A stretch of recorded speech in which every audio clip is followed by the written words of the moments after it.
नमस्कार, स्वागत आहे तुमचं माझ्या यूट्यूब चॅनलमध्ये. तर आज आपण बनवणार आहोत शेवग्यामध्ये गव्हाचं पीठ घालून वर्षभर टिकणारा खुसखुशीत वाळवणीचा पदार्थ.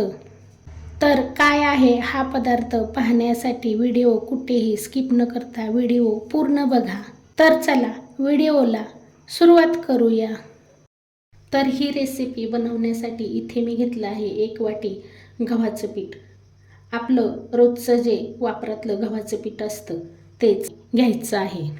असं एक खोलगट भांडं घ्यायचं आहे आणि या भांड्याला आपल्याला सुती कापड बांधून घ्यायचं आहे. तर इथे माझ्याकडे सुती ओढणी आहे. ही ओढणी घट्ट या भांड्याला बांधून घ्यायची आहे.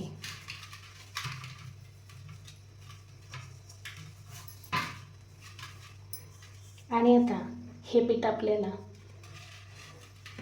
या ओढणीवर घालून घ्यायचं आहे. आणि आता हे पीठ आपल्याला असं गाळून घ्यायचं आहे. गाळून यासाठी घ्यायचं आहे, या पिठावरचा कोंडा असतो तो या ओढणीवर राहील आणि आपल्याला छान असं पीठ भेटेल. तर इथं बघा, हे 1 वाटी पीठ गाळून घेतलं आहे आणि भरपूर असा याचा कोंडा उरला आहे. असं आपल्याला हे पीठ गाळून घ्यायचं आहे.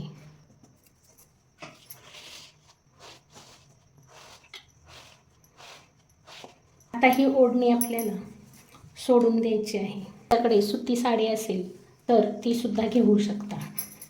बघा, मस्त असं पांढरं शुभ्र पीठ आपल्याला भेटलंय. त्यानंतर आता सुरुवातीला आपल्याला या पिठामध्ये 1 वाटी पाणी घालायचं आहे. ज्या वाटीनं आपण पीठ घेतलं होतं त्याच वाटीने पाणी घालायचं आहे. आणि तुम्ही चमच्याने किंवा हाताने हे पीठ असं पाण्यामध्ये मिक्स करून घ्यायचं आहे. या पिठामध्ये गुठळ्या होऊन द्यायच्या नाहीत. त्यानंतर आता आपण अजून 1 वाटी पाणी घालायचं आहे आणि छान असं मिक्स करून घ्यायचं आहे. हाताने केलं की पटकन होतं बघा.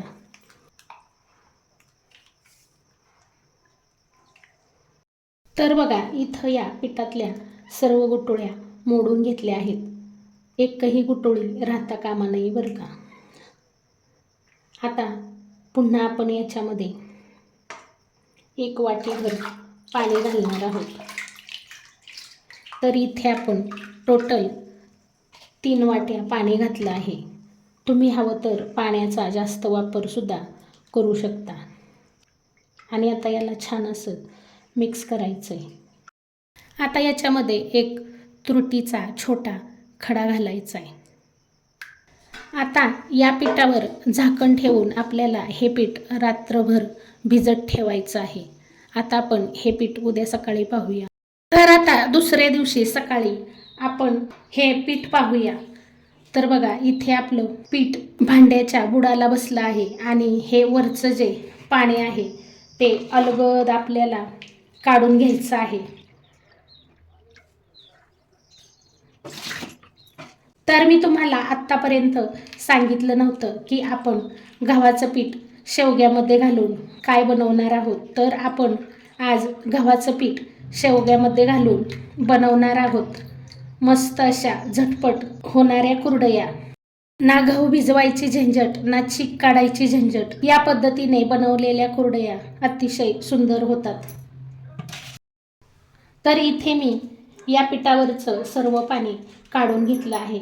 आणि बघा, इथे आपण तुरटीचा खडा टाकला होता. तुरटीचा खडा यासाठी टाकायचा आहे, आपल्या कुरडया तुरटी टाकल्यामुळे पांढऱ्या शुभ्र होतात. आणि ज्यावेळेस आपण पिठामध्ये पाणी घालून ठेवतो ना, रात्रभर पीठ भिजायला ठेवतो, त्यावेळेस या तुरटीमुळे आपली पाण्याची निवळी छान निघते.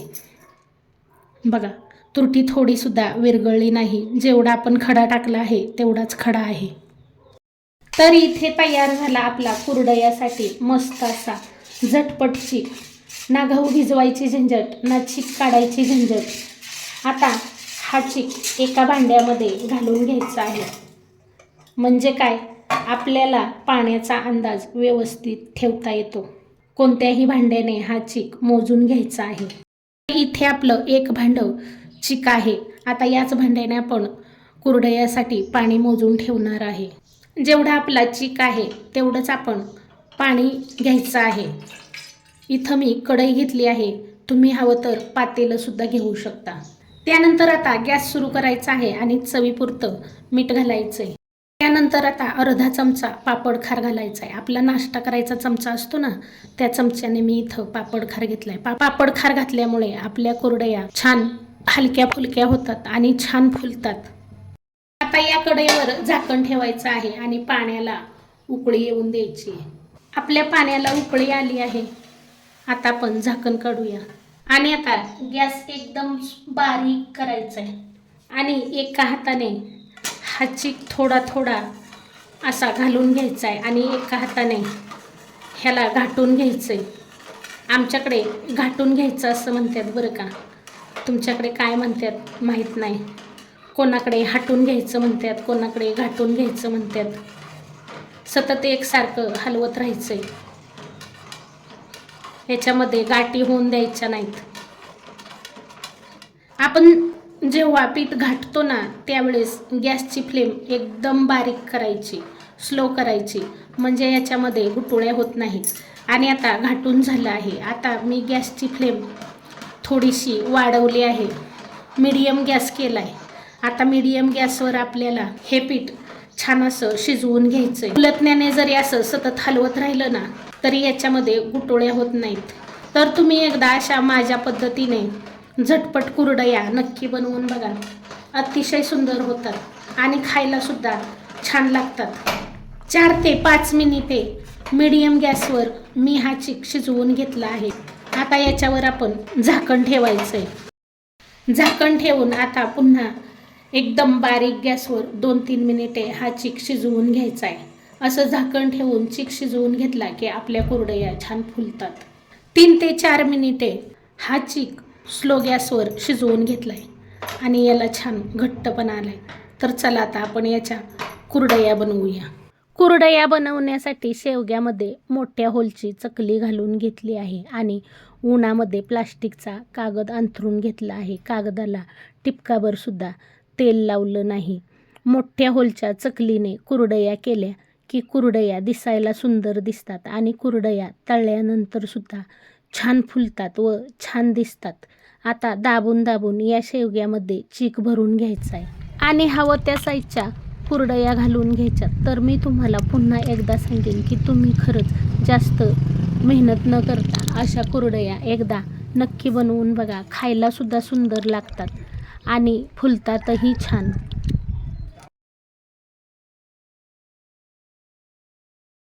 आता या कुरडया 2 दिवस उन्हामध्ये चांगल्या वाळवून घ्यायच्यात. या कुरडया वाळल्यानंतरच मी तुम्हाला दाखवणार आहे. तर बघा इथे मी या कुरडया 2 दिवस उन्हामध्ये छान अशा वाळवून घेतल्या आहेत आणि तुम्ही पाहू शकता आपल्या कुरडया किती सुंदर झाल्या आहेत. या कुरडया पाहून कोणी म्हणणारच नाही की या कुरडया गव्हाच्या पिठापासून बनवल्या आहेत.